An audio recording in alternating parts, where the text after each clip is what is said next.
So my name is Matt Whelan, and the talk's called bit of a tongue-in-cheek, we don't know nothing, storyboarding in VR. And that's to say, kind of, we do know some things. I have a company, small company called GoodTH.Inc, and we make animated commercials. So we do these little, for the past 2 years, we've been doing these margarine commercials to stay afloat. But they've aired kind of around the world. And because we've done so much animation, we kind of got to thinking about a year ago about VR, a year and a half ago maybe, and saying, could we move some of this stuff into this space? Because I'm really excited about it. I hope everybody here is really excited about it. So we have all this animated work. What would it take to move something across into VR? So the first thing we did was we just did 360 stereo renders to see how that would work with an ad. So you guys, I'm sure, are familiar with this kind of lat-long way of rendering things. And it was okay in terms of immersion and being able to watch an ad. But the problem was kind of evident that 360 stereo video lacked parallax. And if everybody understands what I'm talking about, I heard somebody mention it earlier. So this might be a contentious issue. But 360 video, as soon as you lean one way or another, breaks, just like when you're at a stereo movie. And the real power of VR, I think, in terms of co-opting our senses, is that you can look around something, you can get parallax. So the main reason this happens, obviously, is because your head doesn't rotate from your eyes, it rotates from your neck. So anytime you turn your head, although in theory the parallax should be so minimal that it shouldn't matter, it does matter, because the things in the foreground very minorly should move more than the things in the background. So we end up with a rotation center offset problem, and for me personally, I get quite nauseous watching 360 video. There's nothing against it, and I just want to say very quickly that anybody moving forward in the space of VR, I'm super excited that you're doing it, so I'm not trying to detract from you. We have these great directors like Doug Lyman and the people working at Within who put together, I don't know if anybody's seen these shows, but Invisible was the first series. And it's an 8-minute thing that I couldn't get all the way through due to nausea. And I don't think I'm particularly prone to it. So in VR, we have this problem where we have a continuum. At one side, you get ill, and at the other side, you get really immersed in something. And the idea behind storyboarding in VR, which I'll get to in a second, is that we want to just move you along the continuum. We want to move you away from being ill and towards being happy. And just to finish talking about live action, Microsoft and 8i, I think they're called, are doing some great work with volumetric capture. And I think this is where everything's going to end up, so don't despair if for right now we're languishing a little bit. So here's a 30-second spot. The next thing we did after we rendered out that 360 stereo video, and I was unhappy, was we said, well, let's take a traditional commercial and just move it completely across, but let's try to do it properly, or let's at least try to prototype it. So we asked what steps would be involved in porting a television commercial, which I'm going to show you now, across to VR. So this is the finished spots on the left. Yeah, your left, and the boards are on the right. So this is what we would typically deliver. And sorry for the audio, but it'll help you track.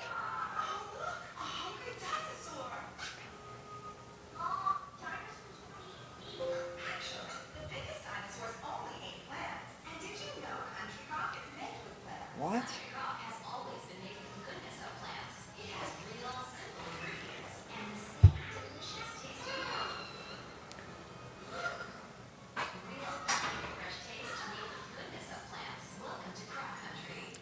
Ha ha ha, amazing. So, great jokes, I know. So so what we did was then it would cost a lot of money to re-rig, and anybody who's familiar with animation, to do all the things to move it over to an engine inside a video game engine. They have Alembic support and those types of things, but they're languishing a little bit because of the frame rates. As soon as you start pulling in Alembics of significant size, you drop down to 45 frames a second, and again, we move in the continuum in the wrong direction. So in an effort to try to move in the right direction, we said, well, what if we just storyboard this out? What if we just make an animatic? So like the thing we just watched on the right-hand side, which we take to be quite extensive when we do commercials, television commercials. Can we make an extensive animatic in VR? So this is what came out of that. Still hungry.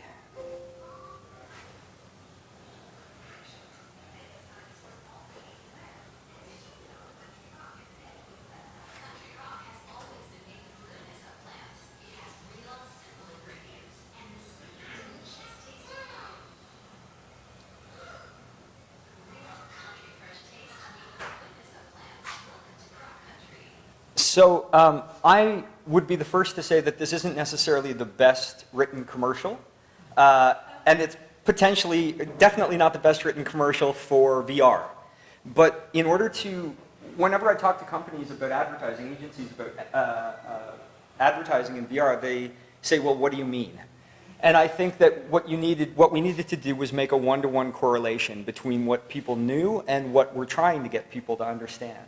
So this was kind of our attempt at doing that. And through the process of doing this, I think we learned a lot as well, and I just want to talk about that. And to bring it back to the point of the talk, which is that we, I think, know some things about how to make films in VR, about how to tell narratives. So porting TV to VR, obviously we had to restage the action. So the big thing is that we've gone manic with cuts, I think, in television and movies. So there's 16 shots in the commercial in the 30 seconds. So that's a shot every 2 seconds, roughly, for those of you who are good at math. And to move it to VR, we reduced that to 4, so by about a quarter. Not a margarine fan? And of course, this is something you have to do. You have to, I think if we cut at this kind of pace, in VR, we would be moving again in the wrong direction along that continuum. So, so we moved it down to 4, and it's contentious to even say you can cut in VR. You'll get people who will tell you that that'll break your immersion, and that that's not the thing to do in this medium. I disagree with that. I think that cutting is necessary for anything narrative, because you need to move through temporally, we need to move through time, and we need to move spatially to other locations. We need to do those things. So we have to solve this. Somehow or another, we have to figure out how we can't just be in one space all the time for every experience that we go into. And so we took the soft approach where we fade to black and fade back up in order to try to make that as not nauseous as possible. And I think that one of the things I'm excited about, outside of J-Lo's rock and bod here, is the idea that we may have gone too far with cuts in TV and movies. And I won't mention any movies, but maybe they've forgotten about story a little much, because they know that they can just blow things up and cut to the next shot, and that'll release dopamine, and the audience will say, yeah, it wasn't so bad. So they're potentially in VR. I'm one of the people who I think is excited about the idea that we can get back to not cutting all the time, and maybe being thoughtful about all the cuts that we're going to do. Anyway, so GoodTH.Inc, my company, came up with this kind of process, this workflow called Story VR. And the idea is that we're going to go, in order to move along the continuum in the right direction, we're going to go from script to screen with as many iterations as possible in order to try to solve this problem, to move us towards the happy place. So it's kind of using a common sense approach, and the best way to discover, yeah, I just said that, we're all good. Okay, so what does it mean? Well, we had to port the set over, obviously.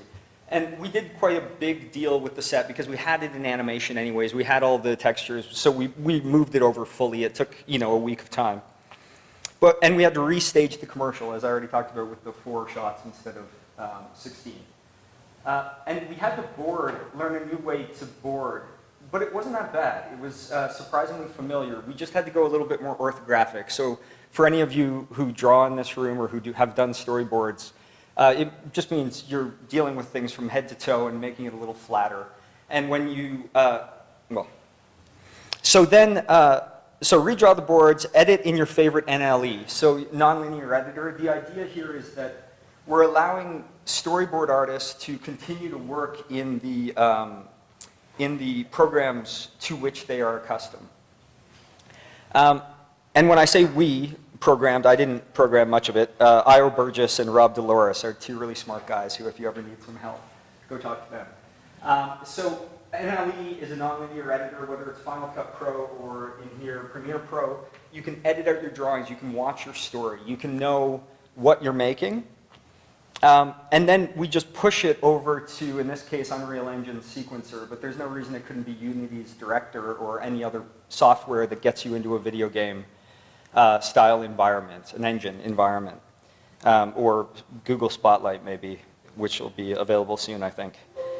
So this is what that looks like in terms of the workflow. So cut everything inside, this is set up minorly, cut everything inside your nonlinear editor, push out an XML in terms of how to get your timeline, where your edits were and which shots you're using or which drawings you're using. And then it'll come in on a card inside VR. And then you just set transforms and push those cards around in order to set out your timing and your acting for the show.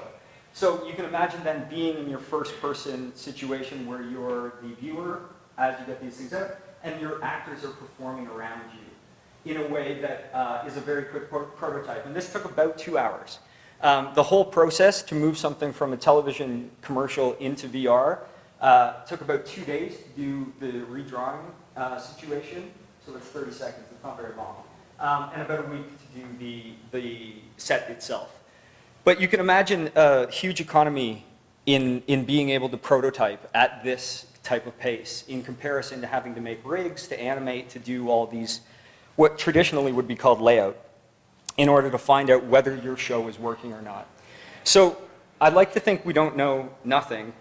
And the core of the talk is to say that while it's very true that there's not yet, as in film, an established language in VR, much of the lexicon can be borrowed from over a century of filmmaking. So as long as we're iterating, let's go try the things that we think tell stories, do them in VR, see if they work. Do they move you on the continuum towards being sick or happy? And then let's establish the language of VR and call that the language of VR.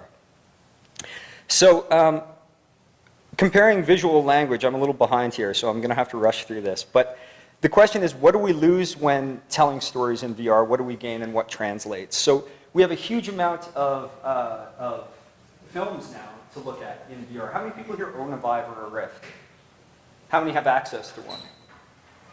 Yeah, so you know, many of you, or most of you, have probably seen at least some of these. And one of the things that excites me, my background being in animation, is that animation seems to be leading the way in this field. Just like in stereoscopic movies, Pixar really kind of set up with, I think it was Up. It was one of the ones I cried at. They set up the idea that you want to stay in positive space. You want to stay behind the picture plane. Before that, there was a lot of people throwing yo-yos in your face and stuff in stereoscopy. And I think the same thing's going to be true in VR, or seems to be already being true in VR. So 4 things we potentially lose, and some of these are contentious, but camera moves, shot composition, third-person perspective, and cuts or depth of field. I already harped on this a little bit, so I don't want to come down too hard on these 2 experiences. But I was nauseous while viewing them, mostly because of the camera moves, and that's an inner ear fluid problem. So, you know, people will tell you, like, if you nod your head or bounce your body, it helps to alleviate that, but it's not the way I prefer to watch movies, bouncing. And Pearl, again, just talking about animation, found a really good way to move around the scene. They put you in a car. And it seems like that frame was enough to offset the nausea. I think that this is just a really good example of iteratively trying things out, and that leading to an answer that may not be intuitive. One could imagine an Iron Man-like suit or something being enough to hold you, or binoculars, or whatever it is, to hold you into the frame in a few variations. That's my bad version of that. But you can see that at least there's a way out of that problem. Shot composition, so control over the camera. The viewer can look any direction, intentionally ignoring the story. This is something I hear all the time from people when you talk about telling narratives in VR, and they say, but how do you control the person where they're going to look? They could look anywhere they want. And let me just, yeah, crazy, flying by. Let me just tell you a scenario. Imagine you and your friend go out, go into a dark room, sit beside each other facing the same direction, and don't talk for 2 to 3 hours. It'd be considered very strange social behavior, but it's something thousands of people do all the time. And they do it in pursuit of stories. So to think that VR is going to be any different, I think is pretty naive. The idea that you're going to buy a story, put on a headset, and then be like, nope, not going to watch that, I'll be over here. It doesn't make a ton of sense. You could look at the floor in the theater or behind you, but you don't. You look at the thing that you want to look at. That's why you're there. So, thank you, front row. So we will have to lead the viewer with staging as we do in film, and we're going to have to lead them with audio cues. Resident Evil, I think it was 7, some number that's way too high, did a really good job of that with having a sound when you turn around. And Robo Recall, if you guys have played that game by the Oculus Studio, just stridently would draw arrows to tell you to turn back around. And that might be a little bit overt, but these are all ways that we're trying in order to try to get you to face in the right direction.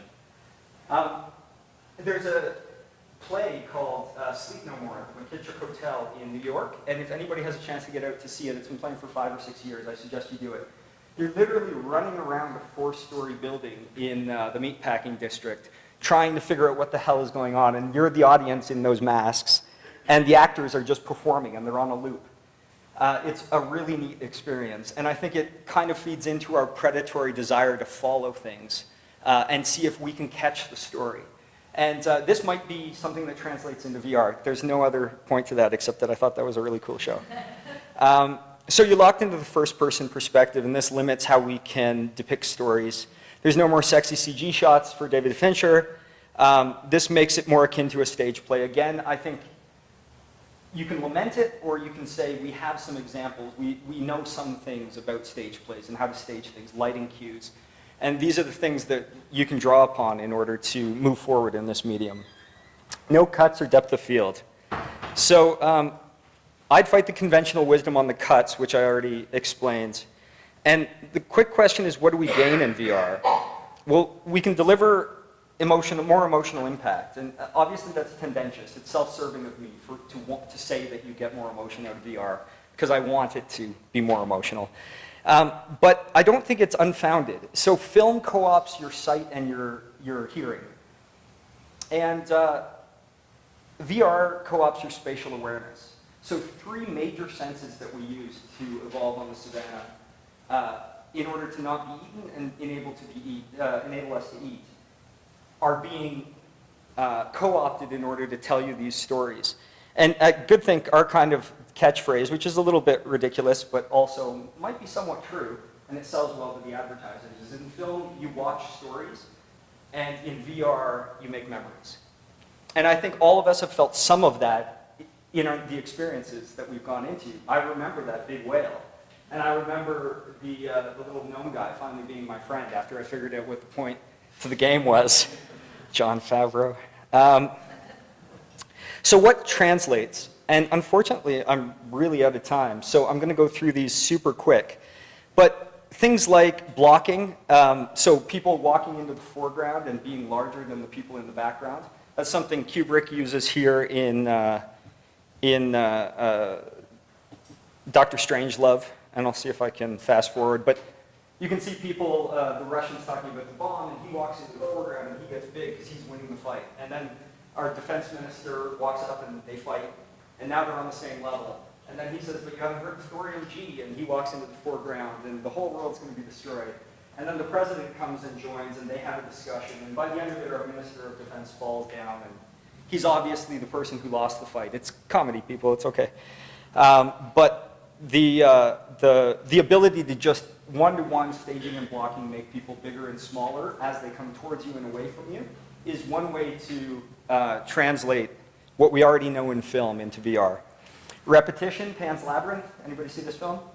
So we got 2 evil characters at the head of an opulent table in front of a fireplace. They happen at different points in the film, but you connect those 2 characters. Those are what bad people do, is they sit at the top of these things. There's a really good talk by Mike Hill that goes into more of this stuff, gives examples from Terminator 2. You should watch that. Hopefully that got grabbed on the, you should grab that on the video real quick. You got that? Love it. So go look that up. He's great. And so all these things do translate into VR, and we should get testing them because we know some things. Lastly, I just want to point out, I'm in touch with Tavori, with Dimitri and Victor, and they're making a great program. I don't know if anybody's seen this, but this is a prototyping program that allows you to take a rag doll and walk it around, and you can actually record your movements inside VR. So you can pick up two dolls and make them like talk to each other and then move over here and then play that back. And it's the same type of prototyping thing, and then shrink yourself down and be right with them as they do that performance. So I think I'm getting kicked off, but bottom line is thanks, and email me if you would like to talk any more about this. Cheers.